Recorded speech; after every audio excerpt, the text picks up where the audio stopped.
Alegrem-se na esperança, sejam pacientes na tribulação e perseverem na oração. Na oração encontro calma, na oração encontro paz.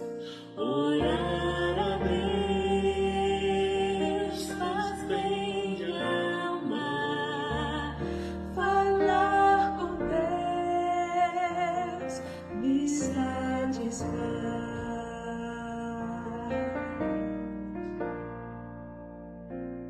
Falar com Deus, que privilégio. Abrir a alma ao Criador, sentir que os céus estão abertos e ouvir a voz do Salvador. Grande é o nosso Deus e as obras que Ele faz. O seu amor não tem limites. Em seu perdão encontro paz.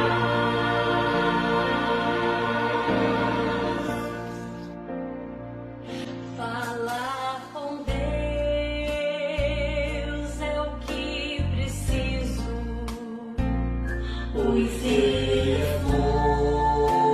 fonte de poder, só nele a vida faz sentido, pois me dá forças pra viver. Grande é o nosso Deus e as obras que Ele faz. O seu amor não tem limites. Em seu perdão encontro paz. Grande é o nosso Deus e as obras que Ele faz. O seu amor não tem limites. Em seu perdão encontro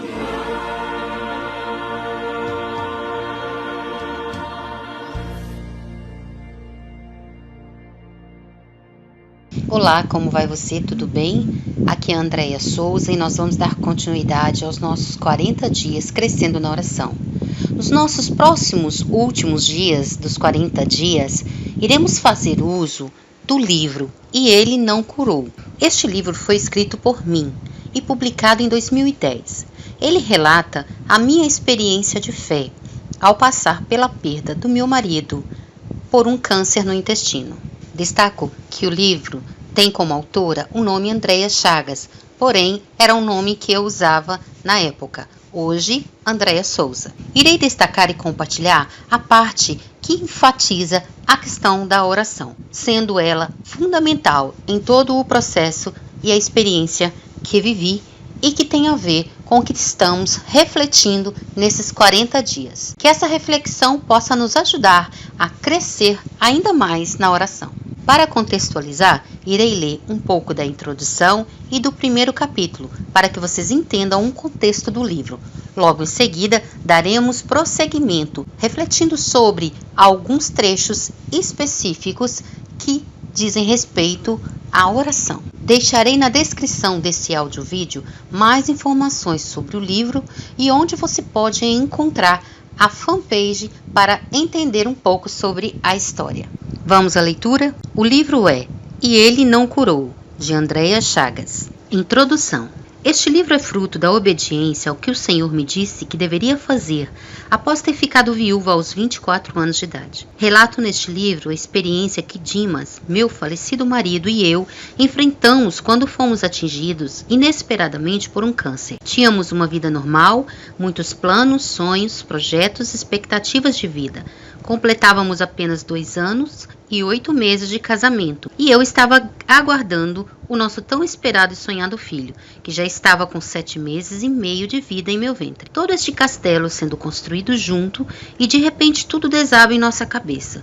Não podia ser verdade tudo o que estava acontecendo. Este era o nosso sentimento. Porque Deus estava permitindo tudo aquilo. Durante todo o processo da doença, desde a descoberta, Deus me moveu a registrar diariamente todos os fatos que iam acontecendo, sem saber que um dia Ele me pediria para compartilhar tudo aquilo com outras pessoas, inclusive com você que lê este livro neste momento. Eu imaginava que Deus tivesse me dado aquela direção de registrar tudo porque um dia o próprio Dimas iria escrever um livro compartilhando sua experiência. Mas quanta coisa aconteceu, quantas experiências.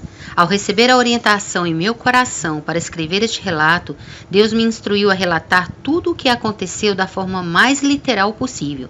Sei que muitos já viveram o que eu já vivi, outros estão vivendo e ainda outros viverão. Humanamente falando, eu queria ter sido a última pessoa a passar por tal situação. Sei como é passar por isto e não desejaria que ninguém tivesse que enfrentar tamanha aflição. Mas também tenho a certeza que, como foi conosco, Deus se utiliza dessas situações para tratar muitas coisas em nós, nossos amigos, familiares. E creio que o tratamento não se limita aos nossos amados que estão mais perto, mas a todos quanto Ele determinou que sejam abençoados e alcançados pelo testemunho e experiência daqueles que vivenciaram circunstâncias de sofrimento como esta. Muitas coisas aconteceram desde que pela primeira vez Dimas sentiu uma dor no dia 12 de outubro de 2002. Muitas das coisas que aconteceram ninguém soube, porque quando elas ocorreram só estava Dimas, Obed, o Senhor e eu. Mais ninguém. E após tudo ter acontecido, eu nunca consegui compartilhar, por não conseguir falar sobre o que havia acontecido sem me desfazer em choro. Tamanha era a grandeza de tudo que Deus tinha feito em todo o processo. Eu é que sei o que todas aquelas coisas causaram em minha vida. Foram marcas que me acompanharão por toda a vida e que com certeza me ajudarão a viver melhor nestes poucos anos de vida que Deus nos dá debaixo do sol, como disse o sábio Salomão. Os relatos dos acontecimentos estão registrados exatamente como Deus me orientou a registrá-los. O meu desejo é que este livro alcance as pessoas às quais Deus já designou que alcance. Se o objetivo de Deus é que este livro seja um instrumento dele para que uma alma se renda a seus pés, então valeu a pena passar tudo o que passamos. E valeu a pena escrever este livro. Não tenho a pretensão de colocar verdades absolutas quanto ao que vou compartilhar. Quero apenas compartilhar como aconteceu conosco. Sei que cada um conhece bem a sua própria dor, como nós conhecíamos a nossa, e hoje eu conheço a minha. Mas peço a Deus que use o que Ele nos ensinou para consolar e ajudar a outros que necessitam. Desde que Deus lhe fale pessoalmente através do que Ele mesmo selou, escreveu em nossos corações com uma letra, uma tinta que não pode nunca ser apagada. Experiência real com Ele. Meus ouvidos já tinham ouvido a teu respeito, mas agora os meus olhos te viram. Jó 42:5. Antes de começar a relatar como tudo aconteceu, quero registrar que em todos os momentos, do início ao final, Deus foi fiel, Deus é fiel. Se Dimas pudesse dizer umas últimas palavras, ele com certeza diria: Deus é fiel. Capítulo 1. Tudo começou assim, olhos fitos no Senhor. Após chegar da pescaria do dia anterior, dia 11 de outubro de 2002, Dimas reclamou de uma dor abdominal, mas não era muito intensa.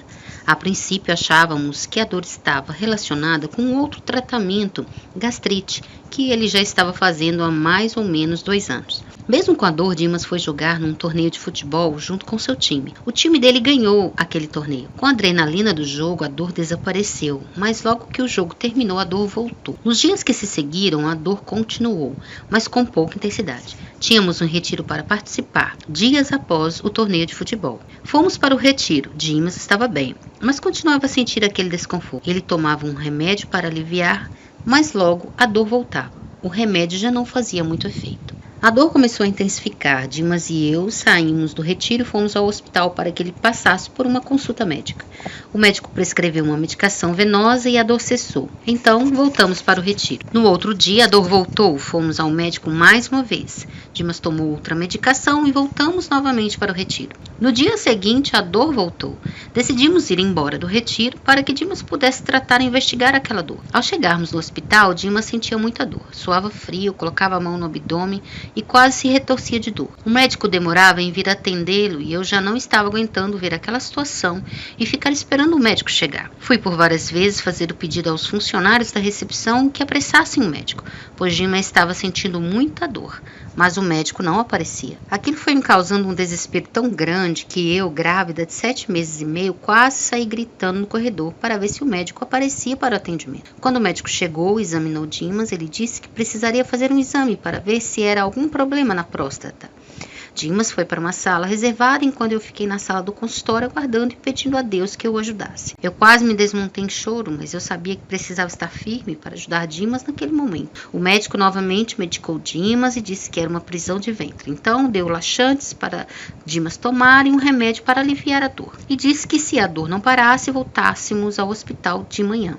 Quando voltamos para casa, algumas horas após, à noite, a dor voltou. Esperamos apenas amanhecer. Fomos novamente ao hospital. O médico decidiu internar Dimas para investigar aquela dor. Começaram a fazer vários exames para investigar e descobrir a causa da dor. Dimas já estava ficando impaciente em ter que ficar no hospital. Começamos a ficar angustiados com aquela situação, pois afinal de contas eu estava grávida e já era um momento muito sensível para mim e Dimas. Num dia em que estávamos muito angustiados com tudo o que estava passando, fui para casa após a visita no hospital com a intenção de ligar para o médico e conversar com ele para que ele me explicasse o que estava acontecendo, que os exames não revelavam o que era o problema. Eu estava muito angustiada, pois eu estava em um momento em que precisava muito da presença de Dimas perto de mim por causa da gravidez. No entanto, estava ficando muito tempo sozinha. Nós não esperávamos que a gravidez fosse ocorrer dentro de um momento como aquele que estávamos passando. Na verdade, Dimas e eu tínhamos feito planos bem diferentes para este momento. Para Dimas também era muito difícil não poder estar comigo naqueles momentos tão importantes para nós. Quando cheguei em casa, sentindo-me muito mal, sentei sozinha na mesa da cozinha chorando. E foi neste momento que eu ouvi Deus me falar muito claramente ao coração. Vocês têm 2 opções nessa situação. A primeira é ouvir o que todos os médicos vão dizer a vocês e vocês vão ficar angustiados, confusos, desesperados e loucos. Cada um vai dizer uma coisa e vocês vão ficar loucos. E a segunda opção é confiar em mim e me deixar fazer o que quero. Olhos fitos somente em mim. Ouvir Deus falar aquilo foi muito doloroso, porque isto ia contra os nossos sentimentos naquele momento. Queríamos saber o que realmente estava acontecendo. Enquanto Deus falava no meu coração, Dimas também enfrentava no hospital um momento muito difícil por estar angustiado. Ele foi andar um pouco no terraço do hospital para respirar um pouco. Quando chegou no terraço do hospital, ele ouviu a voz do inimigo falar claramente para que ele pulasse do terraço, onde havia vários fios de alta tensão embaixo, e assim todo aquele sofrimento acabaria ali. Quando liguei para compartilhar com Dimas o que Deus havia me falado, ele também me falou sobre o ataque que enfrentou no terraço do hospital. Eu lhe disse chorando que não iria procurar um médico para esclarecer nada, mas iria fazer a partir daquele momento exatamente como o Senhor havia me dito. Dimas também concordou em enfrentarmos, seja o que fosse que viria, exatamente como o Senhor nos disse. Não importaria quantos dias de internação, quantos exames, quanto tempo tudo aquilo duraria. Nós iríamos andar todo o tempo com os olhos fitos nele. Naquele mesmo dia difícil, recebemos de uma amada irmã em Cristo um presente mandado pelo Senhor. O presente que o Senhor mandou foi um livro intitulado Maravilhosa Graça. Como este livro foi um presente para Dimas nos dias de internação. Deus ministrava coisas tremendas no coração dele através da leitura do livro. Depois eu também comecei a lê-lo para compartilhar com Dimas, porque muitas vezes ele não conseguia ler. A leitura lhe causava dor de cabeça por forçar as vistas. Já completava 5 dias de internação e vários exames foram feitos. Ultrassonografias, raio-x, enema opaco, lavagens intestinais. A dor estava sob controle pela medicação tomada com hora marcada. Após 5 dias de internação, Dimas ganhou alta do hospital, mas foi encaminhado para um especialista. Fomos encaminhados para um especialista em oncologia. Quando chegamos na clínica, não percebemos que se tratava de uma clínica de tratamento de câncer. O termo oncologia não era desconhecido para mim, porque já tinha trabalhado na área hospitalar. Mas naquele dia, Deus cegou os nossos olhos e não nos deixou ver naquele momento a situação, mesmo vendo pessoas na clínica com evidências de um tratamento de câncer. Dimas consultou e foi encaminhado direto para a internação em outro hospital. Os médicos disseram que ele deveria internar para continuar a investigar e tratar aquela dor. Até então não havia sido diagnosticada. Apenas o que era falado era que se via uma massa escura nos resultados de exames, mas não davam um parecer a respeito de tal massa. Dimas internou-se no hospital e no período da internação continuou a fazer vários exames para continuar a investigação daquela dor. Capítulo 6. Dia a dia. Dia 26 de maio de 2003. Ao amanhecer, orei pedindo a Deus forças para aquele dia. Deus falou no meu coração que eu deveria repetir para o Dimas as mesmas palavras que eu havia dito a ele por 2 vezes. Essas eram as palavras.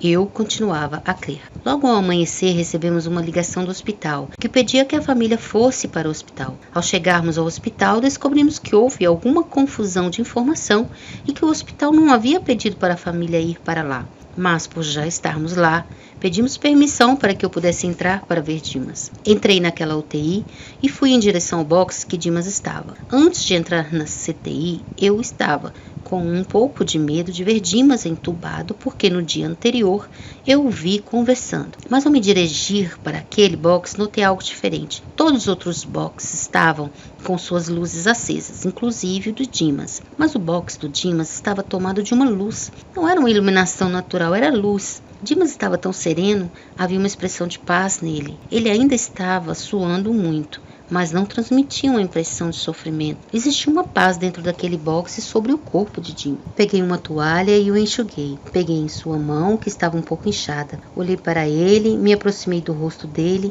e repeti para ele como eu havia dito, que mesmo que o visse no CTI ou em coma, eu continuaria a crer.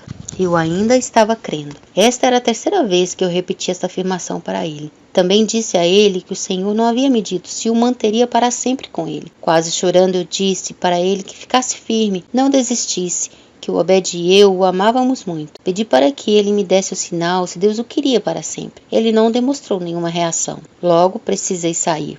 O meu coração ficou tranquilo e cheio daquela paz que estava naquele box. Eu fiquei junto com amigos e familiares na recepção do hospital, aguardando o horário da visita para que todos pudessem ver Dimas. Chegando a hora da visita, entrei novamente para ficar mais um pouco com ele. Vários amigos e familiares também entraram para vê-lo. Passado algum tempo que eu estava dentro da CTI, senti uma necessidade de sair para pegar um ar porque comecei a me sentir abafada. Do lado de fora da CTI não aguentei, comecei a chorar. Uma amiga ministrou sobre minha vida palavras de conforto, graça e amor. Depois fomos embora para casa. Ao chegarmos em casa, logo recebemos uma ligação do CTI. O médico disse que após a visita, o estado do Dimas havia piorado e que se 2 familiares quisessem, poderiam ficar na sala de espera do CTI porque Dimas não iria aguentar por muito tempo mais. Eu não aguentava mais, não conseguia ir para o hospital. O irmão de Dimas também disse que não aguentava mais. Mas após algum tempo, meu cunhado resolveu ir para o hospital. Liguei para ele e naquele instante ele estava dentro do CTI, ao lado do Dimas. Ao conversarmos, disse que poderia descansar no Senhor, porque Dimas não estava bem. Eu pedi que ele dissesse para Dimas que eu tinha ligado e que eu e Obed estávamos bem. Insisti com ele para que ele dissesse isso para Dimas. Ele disse para Dimas que descansasse tranquilo e que Obed e eu estávamos bem. Logo ele saiu para ir embora. Quando estava ainda na portaria do hospital, o celular tocou. Era um funcionário do CTI, ou um médico, não me lembro, comunicando que Dimas tinha acabado de falecer. Eram 23h55 do dia 26 de maio de 2003. Neste momento, foi quando o Pai Celeste completou o descanso de Dimas.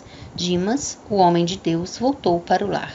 Voltou para aquele de onde ele veio, de volta para casa. Bom, esta é uma introdução para que você entendesse o contexto. Nos próximos encontros, iremos compartilhar reflexões baseadas em trechos do livro que falam especificamente de como a oração foi fundamental em todo este processo e essa experiência de fé. Eu espero encontrar você no próximo encontro. Convide seus amigos, compartilhe esse áudio-vídeo, deixe seus comentários da sua experiência. Compartilhe conosco, isso é importante para os outros. Eu vou ficando por aqui, espero encontrar você amanhã para darmos continuidade aos nossos 40 dias crescendo na oração. Fiquem com Deus e até lá.